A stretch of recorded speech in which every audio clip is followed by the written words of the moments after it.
দুর্গাপুরে সাম্প্রতিক গণধর্ষণ কাণ্ডের প্রতিবাদে ক্ষোভে ফেটে পড়ল সিপিএম। বুধবার সন্ধ্যায় সিটি সেন্টারে সিপিএম জেলা কমিটির উদ্যোগে এক মশাল মিছিলের আয়োজন করা হয়। মশাল হাতে স্লোগান দিতে দিতে সিপিএমের অসংখ্য কর্মী সমর্থক সিটি সেন্টারের পথে নামে। চতুরঙ্গ ময়দান থেকে শুরু হয়ে জংশন মল পর্যন্ত এই মশাল মিছিল অনুষ্ঠিত হয়। পুরুষ কর্মী সমর্থকরাও এই প্রতিবাদে সক্রিয়ভাবে অংশগ্রহণ করেন। প্রতিবাদীদের দাবি, অপরাধীদের দ্রুত গ্রেপ্তার করে কঠোর শাস্তি দিতে হবে। সমাজে নারী নিরাপত্তা নিশ্চিত করতে প্রশাসনকে আরও সক্রিয় ভূমিকা নিতে হবে বলেও দাবি জানানো হয়।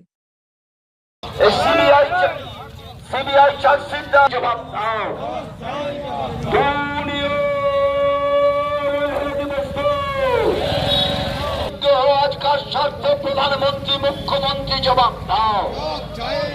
হাতরাসুন্নাওয়ার্জিকর থেকে দুর্গাপুর সারা রাজ্যে মশালে মিছিল চলছে। ভারতের কমিউনিস্ট পার্টি মার্ক্সবাদী জিন্দাবাদ।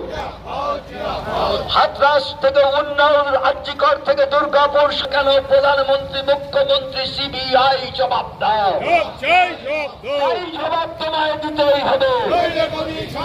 এই জবাব তোমায় দিতেই হবে। জবাব তুমি দেবে না। এই মিছিলটা হচ্ছে, দেখুন একটা জিনিস, গোটা পশ্চিম বাংলা জুড়েই একটা হচ্ছে যে সামাজিক অবক্ষয় ঘটছে। এই সামাজিক অবক্ষয়ের যেটা একটা গুরুত্বপূর্ণ বিষয়, সেটা হলো মহিলাদের উপরে, মা বোনদের উপরে নানাভাবে নির্যাতন। এবং এখানে দুর্গাপুরে যে ঘটনা ঘটলো, একটা ভয়ানক ব্যাপার ঘটে গেল দুর্গাপুরে। দুর্গাপুর আমাদের পশ্চিম বর্ধমান জেলার সাংস্কৃতিক এবং রাজনৈতিক ক্ষেত্রে এবং অর্থনৈতিক ক্ষেত্রে রাজধানী বলা যেতে পারে।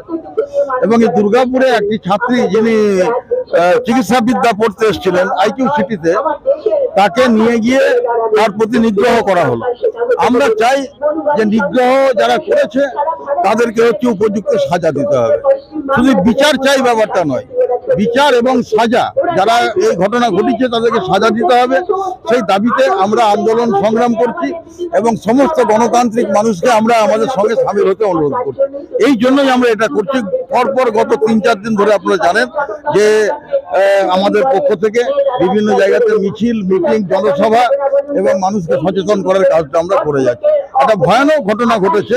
এই ভয়ানক ঘটনার বিরুদ্ধে আমরা চাই যে সমস্ত চেতনা সম্পন্ন মানুষ, গণতান্ত্রিক মানুষ, তারা ঐক্যবদ্ধ হয়ে এই নারকীয় ঘটনার বিরুদ্ধে প্রতিবাদ করুন। এই জন্যই আমরা এটা করি।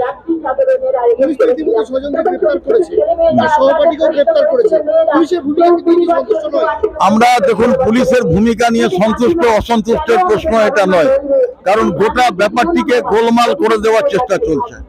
বিভিন্ন সময় বিভিন্ন ঘটনা, এরা যে কথাগুলো বলছে সেই কথাগুলোর মধ্যে দিয়ে একটা হচ্ছে যে বিভ্রান্তিকর কথাবার্তা এটার মধ্যে দিয়ে শোনা যাচ্ছে পুলিশের কথার মধ্যে দিয়ে।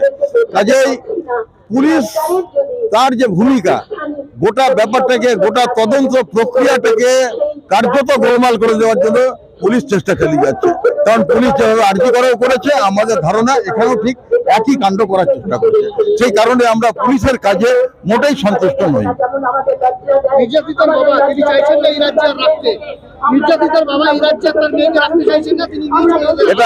এটা আমাদের পশ্চিমবঙ্গের মানুষ হিসাবে আমাদের কাছে লজ্জার বিষয় যে একটা অন্য রাজ্যের মেয়ে এখানে পড়াশোনা করতে এসেছিলেন, তাকে তার পরিবার, তার আত্মীয়রা বলছেন যে আমরা নিয়ে চলে যাবো। এর থেকে লজ্জার কিছু হতে পারে?